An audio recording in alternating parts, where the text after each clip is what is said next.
So, walang ibang gagawa, kaya ako lang gagawa. Tapos na tayo mag-pictorial. Konti lang naman, kaya magliligpit na tayo. Bali, itatabi ko pa siya. Dahil, alam kong may next time pa para may magamit tayo at naka-ready na siya pala. Another day! At gagawa tayo ng video for today. At ito nga, nakapili na kami ng mga collection na ipapasuot natin sa ating mga model na pipicturean natin ngayon. At habang namamalansya ang ating mga model, syempre ako, gagawa tayo ng DIY backdrop. Bali, ginawa ito ng kasama ko before.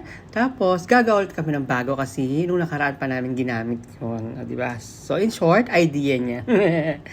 Bali, ang ginamit po namin dito is white para at least konti na lang at hindi na mahirapan ang aming graphic designer. Tapos, ang ginamit namin is yung dati naming banner. O, diba? Ramadan. Very useful ang peg.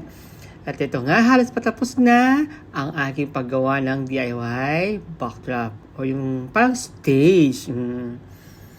Sana may natutunan kayo dyan.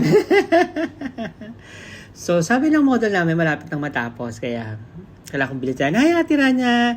Si Ate Rania, isa sa mga pipicturean natin ngayong araw or model ngayong araw. Diba? First time kong gawin to, kaya start na. Hindi na ako nagpatumpik-tumpik pa. Kaya inumpisahan ko na Meet Dayan, ang aking kabalen. Bali, ang suot niya dyan is pang girls teen pajama. O, diba? Ang ganda. Sumunod si Nunu. At ang suot niya ngayon is pang girls teens din. O, diba? Bagay. Ang cute-cute ni Nunu.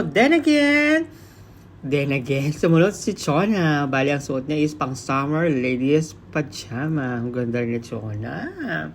At hindi rin nagpatala si Dorga.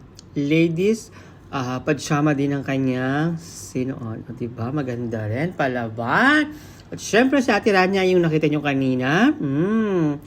Pang teens din ang kanyang sinuot. O, diba? Hanggang pang 20. Pasok! So, walang ibang gagawa, kaya ako lang gagawa. Tapos na tayo mag-pictorial. Konti lang naman, kaya magliligpit na tayo. Bali, itatabi ko pa siya. Dahil, alam kong may next time pa para may magamit tayo at naka-ready na siya palagi. At syempre, after magligpit, kailangan natin isoli ang mga ginamit nating items na pinicturean.